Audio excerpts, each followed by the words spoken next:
Adani power में हमने जैसा कि कहा था कि 77 बहुत ही अच्छा सपोर्ट जोन है एंड उसने उसको रिस्पेक्ट किया एंड कई बार इसके अंदर बाउंस बैक आया। आप देख सकते हो 77 के लेवल पर लोअर सर्किट लग गया था पर उसको तोड़ के नीचे नहीं जा पाया स्टॉक। अब मैं ये नहीं कह रहा कि उससे भी नीचे जाएगा, यहाँ पर दिख रहा है हमें सीधा सीधा कि 77 का लेवल टच हुआ था एंड देन बाउंस बैक आया था अच्छा खासा। And if we count that bounce back in figure term then we can find कि 3% का बाउंस बैक आया था। फिर अच्छी सी गिरावट आई, बाउंस बैक किया, फिर से 77 के लेवल्स को टच किया बट फिर से उसको तोड़ नहीं पाया।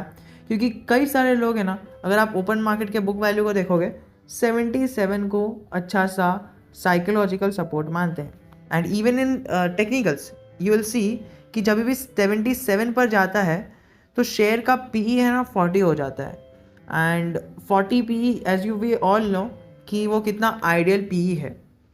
तो ये सारी चीज़ों को मद्देनज़र रखते हुए स्टॉक के पिछली बार की एनालिसिस को देखते हुए जब हमने देखा कि 70 के लेवल को उसने तोड़ दिया था स्टॉक में, तब हमें भारी भरकम गिरावट और कंसोलिडेशन का सामना करने मिला था। 77 के लेवल से हमें यहाँ पर जिधर मैंने अभी मार्कर रखा है उधर बाउंस बैक देखने मिला था 77 के लेवल से 5-10% का अच्छा खासा। और जिस तरह से आज ट्रेडिंग हुई है ना कल, उसी तरह से 2012 में ये ट्रेडिंग हुई थी और वही चार्ट पैटर्न फॉर्म हुआ था। Not exactly the same, not exactly the volume, but exactly वैसा ही इधर भी सेम चीज़ें हुई है। स्टॉक अच्छी तरह से ऊपर रैली दे दिया था एंड देन नीचे गया, कंसोलिडेट किया, फिर से इसने रैली दिया, नीचे गया। अब क्या कंसोलिडेट करेगा या फिर ऊपर जाएगा? कई सारे लोग कह रहे हैं कि स्टॉक का टारगेट 2000 है। अब अगर आप ये कह रहे हो तो मुझे आपका एक्सप्लेनेशन चाहिए रहेगा कमेंट में, और अगर आपसे किसी ने कहा है तो आप उसका एक्सप्लेनेशन ज़रा सा ले लेना कि 2000 टारगेट किस तरह से रह सकता है।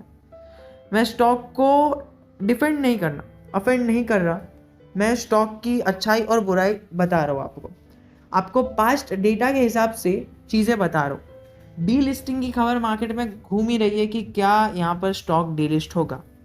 और दूसरा बात यह है कि इसी के ग्रुप का अदानी ग्रीन इसी जगह पर काम करता है और ग्रीन एनर्जी को सप्लाई करता है। तो अदानी पावर और अदानी ग्रीन में भी एक इंटरनल कॉन्फ्लिक्ट तो नहीं कह सकते, इंटरनल बिजनेस क्राइटेरिया भी रहता है। तो वो सारी चीज़ों को मद्देनज़र रखते हुए व्हाट डू यू थिंक कि क्या इस लेवल से ऊपर जाएगा? Because multiple times resistance face करने के बाद 150 के लेवल से रेजिस्टेंस फेस करने के बाद अब स्टॉक आधा हो गया है, 50% डाउन हो चुका है। तो क्या हमें आगे के इसके टारगेट्स और लेवल्स देखने को मिल सकते हैं? आप मुझे कमेंट करके बताइए, because I am not really a fan of targets and कितने स्पैन में होगा। बिकॉज अगर मैंने या फिर किसी ने भी आपको 1 साल का टारगेट दे दिया या फिर टारगेट दे भी दिया टारगेट, तो जनरली अगर आप देखोगे ना कि ICICI सिक्योरिटीज़ ने इसका शेयर का इतना टारगेट दे दिया या फिर किसी भी बड़े इन्वेस्टर ने, फॉर एग्जांपल संजीव बसीम जी ने 100 रुपये का टारगेट दे दिया।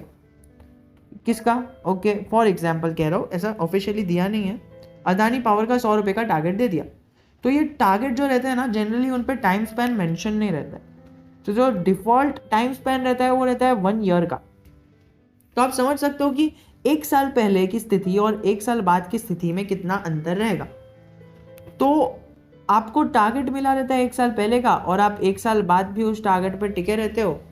तो ऐसा नहीं कह रहा कि किसी बंदे ने आपको ऐसे ही टारगेट दे दिया। ऑब्वियसली बहुत ज़्यादा प्रेडिक्शन रहती है, बहुत ज़्यादा एनालिसिस रहती है एंड बाद में ही टारगेट मिलते हैं अगर वैलिड जगह है तो। लेकिन मैं ये कहना चाहूँगा कि टारगेट मिलते हैं बट क्या बीच में मार्केट के कोई सिनेरियो चेंज नहीं होंगे? क्या लगता है आपको यहाँ पर जो बीच में पीरियड बीता है क्या उसमें मार्केट में सिनेरियोस चेंज नहीं हुए होंगे? ऑब्वियसली चेंज हुए होंगे। And this is the exact topic of our video कि शेयर में गिरावट आ रही है, 10% 5 दिन में गिर गया है बट ट्रेडिंग होने के साथ साथ आ रही है। एंड मैं नहीं चाहता कि आपका पैसा डूबे, इसीलिए मैं कह रहा हूँ कि आप अभी इसमें फ्रेश एंट्री लेने का सही टाइम नहीं है, क्योंकि इसने अपने लेवल्स पे रीगेन किया है। या तो 77 के ऊपर जाएगा या तो उसको तोड़ के नीचे जाएगा। दोनों ही केसेस में हमारा नुकसान होने वाला है। अगर नीचे जाएगा तो हमारा नुकसान तो ऑब्वियसली होगा, बट ऊपर जाएगा तो नुकसान ये होगा ना कि बिना न्यूज़ के जाएगा, टेक्निकल्स पे जाएगा, क्या पता फिर से नीचे आ जाए। बट अगर से 85 के लेवल को ब्रेक करता है तब जाके इसके अंदर अपवर्ड मूवमेंट आएगी। तो आप 85 का टारगेट लेके चल सकते हो। 85 का target in the sense buy करने का, मतलब if you want to buy then you can buy at the level of 85। And if anyone is telling, even if in the comment section कोई कह रहा है कि 2000 का टारगेट है, I want a humble request, I have a humble request कि give me a proper definition. I am not being a rude guy, but stock market works on analysis and analysis is the main key for someone's future। तो आप target के पीछे rely करोगे और आप अपना analysis भूल जाओगे। ऑल दो स्टॉक की PE 13 है और RSI 40 है, but still I am seeing a possibility of upward movement and downward movement which will lead our beginners like us to heavy losses. तो इसमें अभी एंट्री करने का सही टाइम नहीं है।